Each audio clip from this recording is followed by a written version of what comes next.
All right, let's pull back the curtain on a massive misconception in the digital world. The idea that you actually know what your customers are doing on your website? Well, for most companies, it's a carefully constructed illusion, and it's built on a foundation of some seriously misleading data. Think about that for a second. Right now, dashboards all over the world are lit up in green. Teams are celebrating metrics that are actively hiding a story of deep user frustration.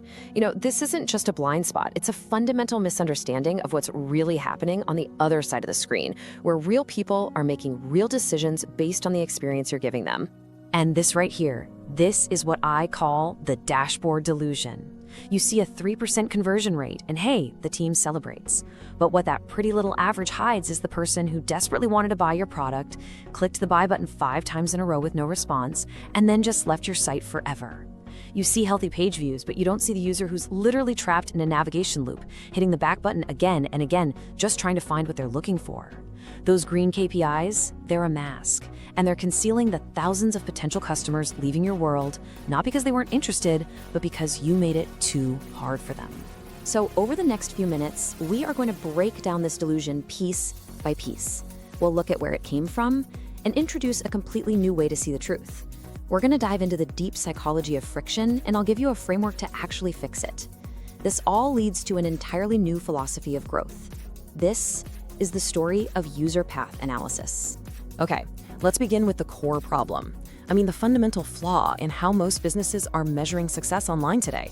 We've all been taught to worship these totals and averages, but in doing so, we've completely lost sight of the individual's journey. Let's be real. Getting more traffic these days, that's the easy part. It's a commodity you can just go out and buy. The real, and I mean real, competitive advantage is achieving what we call behavioral clarity. Understanding the raw, often ugly truth of how people actually move and struggle and hopefully succeed within your digital world. Because without this clarity, your marketing spend isn't filling a funnel, it's just pouring expensive traffic straight into a leaky bucket. This really represents a fundamental shift in mindset. The old way was passive, right? You'd watch your metrics, you'd see the leaks in the bucket, and you just kind of accept them as a cost of doing business. You'd ask what happened, what was our bounce rate? The new way is active. It's about forensic mapping of every single user journey and implementing what we call path governance, actively designing and clearing the way. And most importantly, you stop asking what, and you start asking the most powerful question of all. In what order did it happen? Because in the user's experience, the sequence is absolutely everything. But you might be wondering, how did we get so blind in the first place? This wasn't an accident. It was the result of this massive, seismic shift in user behavior that just completely broke the old models. This is kind of the origin story of our collective blind spot. The modern customer journey is just not a straight line. The idea that a user clicks an ad and then buys, that's a fantasy from a bygone era. Today, the journey is totally fragmented across time, devices, and platforms. It might start with a reel on social media, then continue with a Google search a couple days later. It's influenced by a Reddit thread, then re-engaged by an email on their phone, and it finally concludes with a purchase on a desktop a full week after that very first touchpoint. And all this fragmentation led to what we call the attribution collapse. The old model of last click attribution, the one that gave 100% of the credit to the final touchpoint, it became a joke. It told you the user bought after clicking the email link, sure, but it told you absolutely nothing about the reel, the Google search, or the Reddit thread that actually built their intent to buy. This created a crisis of blind spending, with brands just pouring money into channels without really understanding what was working or why. This collapse forced a huge paradigm shift. The smartest growth teams started seeing their data completely differently. A high drop-off rate on a checkout page wasn't just a number to optimize anymore. No, it became a frustration signal.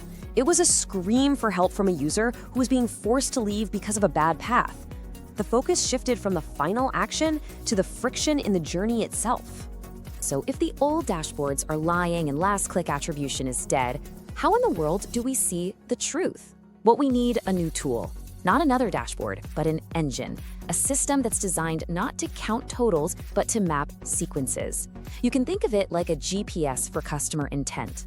This engine works in 4 distinct stages. First, the entry pulse tracks exactly where a user is entering your ecosystem. Second is friction detection, and this is where you visually map the user flow and pinpoint exactly where that wide river of traffic suddenly narrows into a struggling little stream. Third is identifying the pivot point, that one golden action that almost all of your buyers take, but most of your browsers don't. And finally, resolution, measuring how fast users actually get to that pivotal action. Now, friction detection is where things get really interesting. It's about looking for these small signals that reveal massive problems. A rage click, for instance, is one of the most powerful indicators of user frustration you will ever find. This is when a user clicks the same button or link multiple times in just a few seconds. A standard dashboard just sees clicks. A forensic engine sees a human being literally shouting at the screen, "Why isn't this working?" We also look for things like U-turns, where a user lands on a page and immediately goes back, signaling total confusion. Or those back button loops, where they're trapped between two pages. These aren't just data points, they are the digital footprints of a terrible experience. All of this analysis leads us to the ultimate metric of this new discipline, path velocity. This isn't about conversion rate, it's about efficiency. It measures the speed, the friction-free seconds it takes for a user to get from where they started to that critical pivot point. The goal is no longer just to get them to the destination, but to make the journey there as smooth, as fast, and as effortless as possible. This is the true measure of a great customer experience. And here is the profound promise of mastering path velocity. You stop chasing more and more expensive traffic. Instead, you focus on paving the road for the people who are already there. You remove the friction, you let them flow naturally towards the purchase. The result is a dramatic increase in efficiency and revenue, all by fixing what's already broken inside your own system. Okay, so now we understand the what and the how. But to truly master this, we have to understand the why. Why is friction so devastating to the user experience? Well, the answer isn't in technology, it's in neurology. It's in the fundamental wiring of the human brain. This all comes down to a foundational principle known as the law of least effort. See, our brains did not evolve to navigate complex websites. They evolved to survive. And a core survival mechanism is conserving energy. When it's faced with two paths, our brain is neurologically hardwired to choose the easier one. It will actively avoid tasks that become too mentally demanding. This isn't a sign of laziness. It's a deep-seated, powerful, and unchangeable instinct.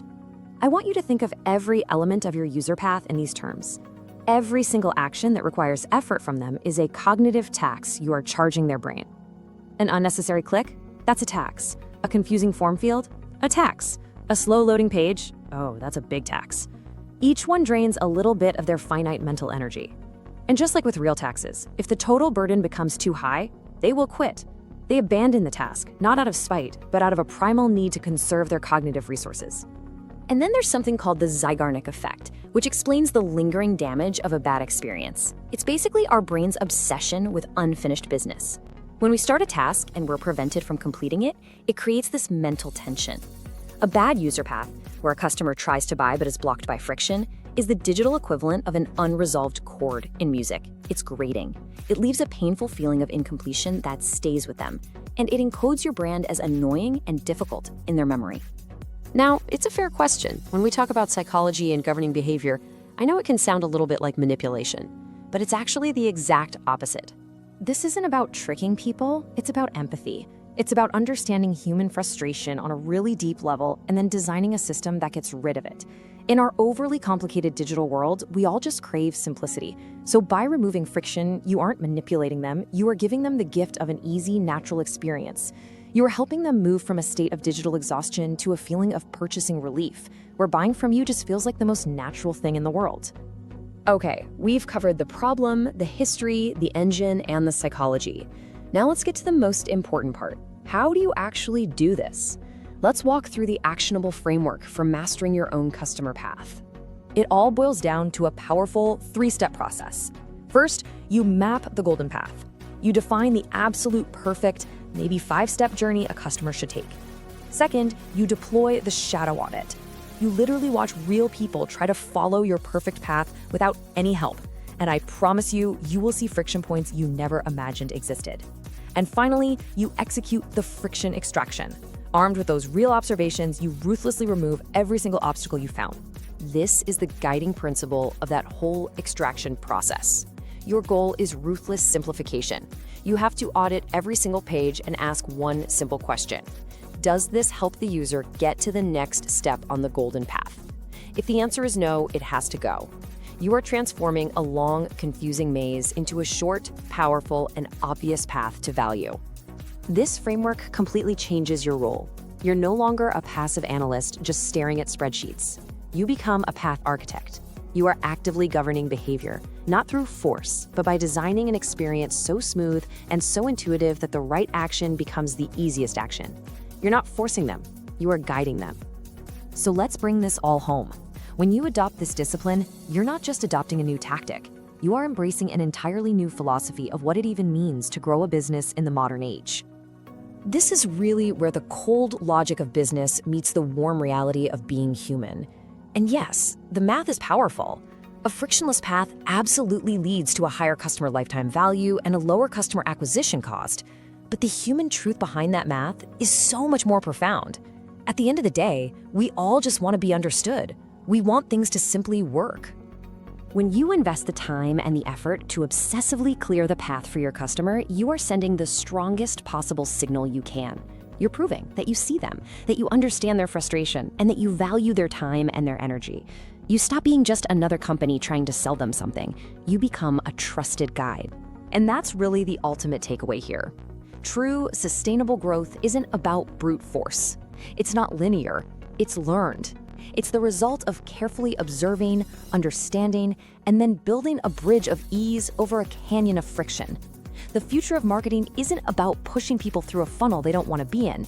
It's about creating a path so clear, so easy, and so valuable that it gently pulls them forward.